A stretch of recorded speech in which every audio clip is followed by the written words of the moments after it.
Hello, everybody. Welcome back to the Fight Rundown, an extra special episode today for episode 262. We're with an absolute legend of English boxing at the moment. Absolutely, the can man is what I'd call him. Mr. Josh Padley, how are we? Good mate, yeah, happy to be on, boys. Good. And first of all, congratulations on, you know, boxing becoming you're the main thing that you do now and signing up with Matchroom and having a huge fight, of course, coming up soon. You're in camp now, I believe, aren't you? Yeah, last week of camp coming up now. So fighting next Saturday. So this will be probably the last podcast or interview that I do, other than obviously the media week that I've got coming up. So all excited for it. Like I say, get back to winning ways after the loss against Shakur. Yeah, of course, we'll get onto that very soon. But first of all, we'll just talk quickly about your opponent, Marco Svetanovic, I believe is his name, undefeated fighter. But, this isn't a scary prospect for you. You've been in there now with some of the absolute greats of the modern era now with Shakur. So you're looking to go in there and do a job. Yeah, like I say, another undefeated southpaw. I've had my last two have been undefeated southpaws, being Chamberlain and Stevenson. Um, like I say, this is what comes with obviously being signed with Matchroom and stuff now. They're going to be all the hard fights. Um, Relatively unknown, not too much footage of him or anything like that, but we're prepared for anything. And like I say, been in there with Shakur, so we've been in there with the best. So we're excited to put a good performance on and, like I say, get back to winning ways. So obviously, like you said, you've come off the camp from Shakur, kind of straight back in there. But now, what's the difference been this camp compared to every other one with the time you have now of obviously completely dedicating it towards Uh, your next opponent in Marco? yeah, the Chamberlain fight, we had 8 weeks off, so I had a little taste of obviously what it was like to be a full-time athlete. So we picked up straight back to where we left off with that. We had, like I say, me and my trainer Jason, we've got a good schedule, and we just organise everything. It makes a massive difference that everything can be organised around boxing rather than obviously where you've got work involved in it as well. You can only organise so much if you've got to go to work or you've had a crap day at work. It's sometimes your spars might not be as good, or you might have to miss an odd one here and there. But no, like I say, it's my job now is boxing, which I'm very thankful of that. Like I say, it's a dream come true sort of thing, and keen to keep that up. So I need to win on April 19th. 100%. And so we'll just talk quickly on camp then. Is that obviously you've had a lot more time to prepare being a full time boxer now.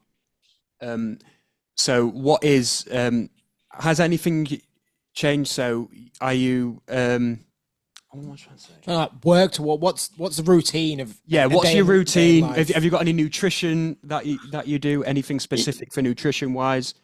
Yeah, we put everything in place. Nutrition wise, I'd worked with Charlie, my nutritionist now for the Chamberlain fight, so we had a good relationship. He also come over to Saudi on 4 days' notice with us, just to obviously that were a bit of a special occasion sort of thing. We wanted to make sure we could get every advantage we could have done in that, given obviously the notice we had. So he did come to Saudi on 4 days with us. So we've got a good relationship. He's on board as well with this one. He'll be coming down fight week and that, and helping me do sort of the fight cut and everything like that. I've been able to continue, like I said, I do my strength and conditioning in a CrossFit gym that's local to here. So again, being able to pick sessions up earlier and stuff like that, so I can adapt my diet more like better to the thing. So whereas before, if I were working, I'd have to maybe train at 5, 6 o'clock, whereas now I can train at 4, so I can go home, get a meal and stuff like that in me. So, like I say, my whole life now just evolves around boxing, which is, like I say, a dream in it. Yeah, exactly. And of course, that's going to make you a whole different fighter as well, being able to put that full focus onto boxing. And I would like to just touch on, obviously, huge night for you in Saudi against one of the best pound for pound at the moment. The first question I've got for you is, how good actually is he? Obviously, being in there for 9 rounds, how good actually is Shakur Stevenson? Did he surprise Yeah, you at all? Yeah, the thing that I take most away from like his skill level is his timing and his range. Um, like I say, there's always that thing that Shakur doesn't hit hard and stuff like that. And to the head, I didn't think I've definitely been hit by harder punches in boxing and sparring and fights and etc. But I've never been hit so accurate throughout the fight. And like I say, when you think he's out of range, he really isn't at all. He's got you exactly where he wants to be. Given if I'd have had a little bit more time, would have my timing have been a little bit better, maybe, but I don't know if it had made too much of a difference because, like I say, he is a very good talent. Yeah, and of course, the whole experience must have been incredible. Only on a couple of days' notice. What was the week like for you going into that fight? Yeah, what like I say, the beginning of the week was just a standard week. I'd gone to work Monday, Tuesday, and it was Tuesday evening that I got the call. We, like I say, Wednesday by Wednesday we had the weight checks and stuff to do, and we were on a flight that day. Um, What Jesus. was that feeling like? Was it a yeah, it were a bit of a whirlwind. There were a few times I popped into a group chat with my mates saying, "Is this actually happening, boys, or what?" yeah, It was yeah, like a bit of a yeah, pinch me moment. yeah, Um, and it were when you get that call, it were like, are we really gonna be able to sort of pull everything off and pull all the strings to actually make it happen, sort of thing? Because it seemed a bit far fetched getting a call on a Tuesday evening at 6 o'clock saying, "Do you want to fight in Saudi Arabia yeah. on a Saturday?" It's a bit like one of them things like, oh, it'd be nice, but can we actually make it happen? But we did do Yeah. everything we could. And like I say, Riyadh season, they put amazing events on. I was fortunate enough to obviously being involved in the AJ Dubois undercard, so I had a little bit of a taster. But yeah, we're good to go over actually to Riyadh and see what they do over there. And yeah, like I say, it'd be an experience I'll never forget. I assume you managed to meet Turkey as well and have a little chat with him at all, or? Only very briefly met him in person, but we did speak on the phone a couple of times. All right, So yeah, that was nice. Yeah, he gave me a call a couple of nights before the fight and just said thanks for stepping in. yeah. Appreciate it, sort of thing. So yeah, that was good. Oh, go on then, mate. Yeah, is he pretty on the ground with all the stuff? Because obviously, I know he's the face, but he really strikes me similar to Eddie, similar to Frank, similar to like Dana White. It seems like he's in the weeds a lot. Does he, or is he very? I think the 50-50 dynamic on him. Is he in the weeds, or is he just watching it as a fan? Yeah, No, well, I think he had some say in obviously the opponents. I think a certain I think there were like three or four guys that got put towards Turkey to get selected. That obviously I think Team Shakur had to be happy with. Team obviously Eddie had to be happy with, and then they had to put him to Turkey to make sure I think he had the sort of the final say. Um, and obviously my name popped up, and I think he was sort of saying, "Why do I know this? Why do I know this guy?" And obviously Eddie then went on to say, "He's the guy who beat Chamberlain, your favourite fighter at the time," sort of thing. So he was like, "Yeah, get him." And then that's when we got the phone call that evening saying, "Josh, he wants you. Can you make it to Saudi?" So like I say, the first call we had then, well, what was the nutritionist to say, "This is what I am now weight wise. This is where we yeah. need to be tomorrow for a check weight. Can we do it?" And he said, "Yeah." So that was it. How much did you have to cut for that in the 4 days? I don't know if do you kind of stay dialed in throughout the year? Yeah, I'm not a huge lightweight. I think I was just over 67 kilo. Well, 67 kilo, and then I woke up. Obviously, we did started doing the cut, and it had to be, I don't know what I think it's 60 or 63 point something kilo the next day. But by the time you've gone to bed, woke up, and sort of stuff, it were a relatively easy cut as well. To be honest with you, there is talks about me moving down to super featherweight after this one. Oh, okay. That Are, would are be pretty you are crazy. you interested in moving down or? I'm interested whatever's the best opportunity. Yeah, Um, I'm now a bit conscious that once I've got to that top level of lightweight, I know that they're all that little bit bigger. yeah. Like I say, Shakur were bigger than me, Chamberlain were a lot bigger than me. Oh yeah, And then when I'm in and around, obviously guys now when I've been involved with these Riyadh season events, I'd say I'm more of the same size as a super featherweight than the yeah, lightweights. And if I want to get to that top level, I'm just yeah, giving somebody else that little bit of an advantage over myself on the size. yeah. Um, but again, if it is lightweight that I carry on at, if the opportunity is the better for me there, then so be it. Or like I say, if something presents itself at super feather, then that might be a potential to go down there. Yes, obviously, you spoke briefly there about the Mark Chamberlain fight at Wembley. First of all, absolutely incredible to be able to get a fight at such a famous stadium like Wembley. And pretty much, as you probably know, Mark Chamberlain at the time was probably the favourite to win that fight, being Turkey's favourite fighter and whatever. Golden boy of The golden Riyadh. boy. Golden boy, yeah. Yeah. What was that like for you? I'd say that's probably the moment that did change your life, getting that victory. So what was that like for you? How long did it take for it to sink in as well? Definitely. That one were a big moment. Like I say, I've craved an opportunity for some years. Obviously, being in boxing, like I say, small halls, you're always hoping to get that TV deal and stuff like that, and be on TV. And I sort of knew I was good enough being in and around the guys that were sparring. It was just about getting that opportunity.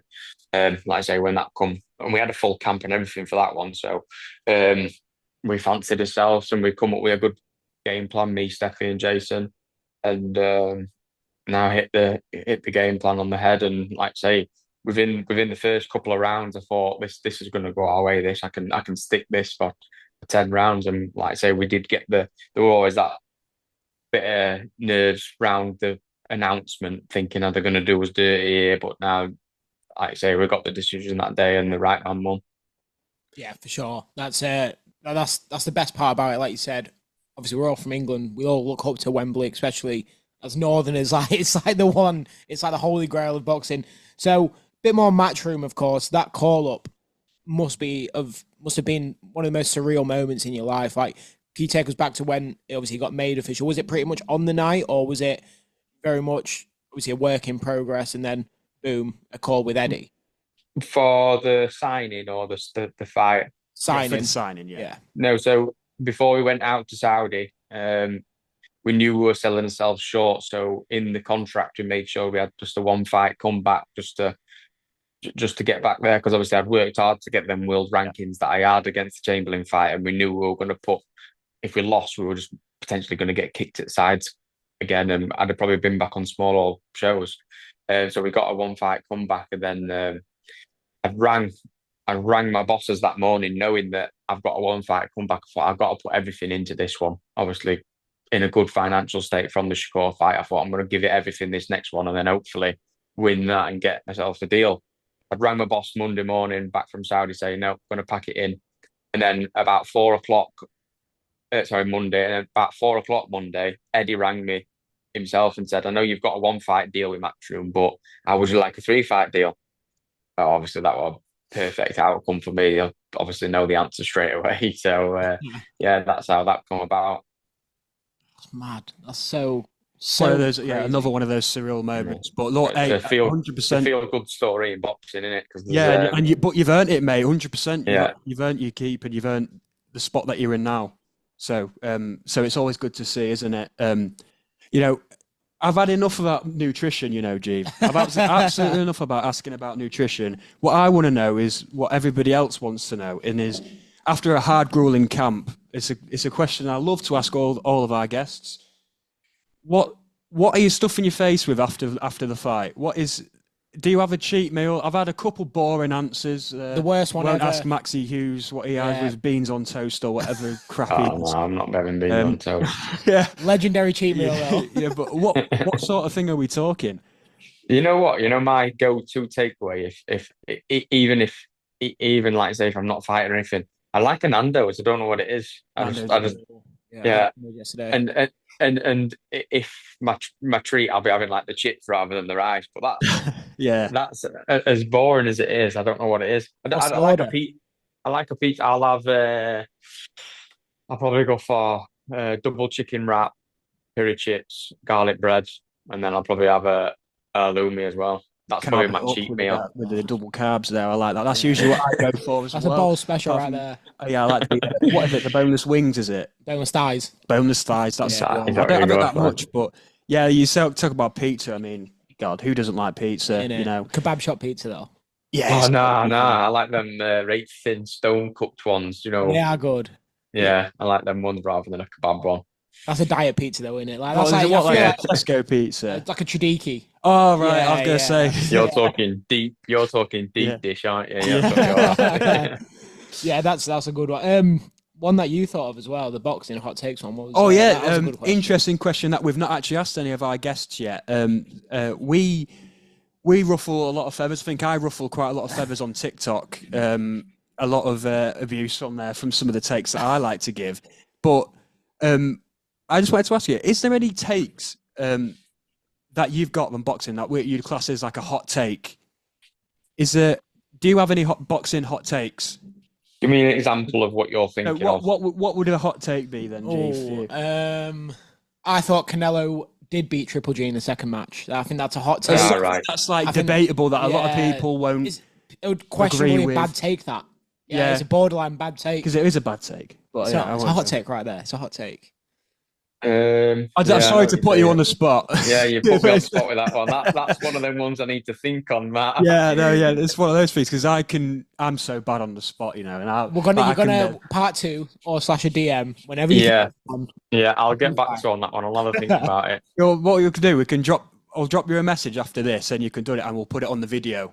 Yeah, as like your answer, and then that'll be that sorted. Yeah, I'll have a think on that. Also, obviously, we're all in the boxing field. Part of our show is MMA. Do you ever dabbled in the old UFC or not at all? I'll keep up on the major fights. Obviously, Paddy fought last night. I've obviously checked results on that and stuff. And when the big fights are on, I'll sometimes watch highlights and stuff like that. But I wouldn't say I'm a hardcore fan or anything. What's your thoughts on? Do you think the UFC will ever overtake boxing in popularity? Or I personally don't think it's got a chance. It would have happened last year, 2 years ago. Yeah, and he won't be coming into boxing. In my opinion. Exactly. Facts. If that were bigger, he'd just be running with that, and you'd get boxing promoters coming into UFC, not other way around. 100%. That's a good point. That never clocked that one, have we? Yeah. I mean, go with one more. Or... Yeah. Just the last one. Then pretty much is obviously it's a good domestic division nowadays. In your division, I know we've spoke briefly there about you might be moving down, but in this division now, of course, you got Maxi and Sam Noakes. Is there anybody that interests you domestically for a big fight in England? There's obviously multiple names that have been thrown about. I keep seeing my name getting mentioned with Joe Cordina's name, obviously Max Hughes' name, like I say, Sam Noakes' name. Again, I think I've, like I say, there's a few people like, oh, you're avoiding this person. I think the last 2 fights I've clearly proved that I don't avoid anybody. Like I say, I'd fought at the time when I actually fought him, Chamberlain were the best in the country. Yeah. And then I've gone from fighting Chamberlain to arguably the best in the world. Yeah. So I'm all about whatever's going to progress my career and do the best for me. I'm not bothered who it is. Like I say, if that means being Sam Noakes, or like say, or that means being Max Hughes or whatever, they're all very good fighters when you get into that top 5 in country. Do you know what I mean? I rate them all. Like Cordina, I've watched him coming up as a pro. Do you know what I mean? And I think he's an amazing fighter. But again, it's whatever and whoever's going to do the best for my career is who I'm keen to fight. And like I say, now that's obviously in a bit of Matchroom's hands. They'll obviously present some fights to me, and we'll see. But it all depends on, like I say, get this next one out way at lightweight, and then we're going to go from there and depend on that what weight category we're going to campaign at. Yeah. Have you got any more questions? That's it. I'm just so grateful to have you on, Padley. Really appreciate the fact that you've come 100%. On. I'd love to run it back, and most importantly, can't wait for next Saturday. No, appreciate it, boys. Yeah, we'll like I say, we'll sure be back on. Thank you very much, mate, and best of luck for your fight coming up as well. And hopefully speak to you again soon. And thank you very much, mate. Cheers. No worries, boys. Thank you. Thank you. See you later. See you soon. Bye bye.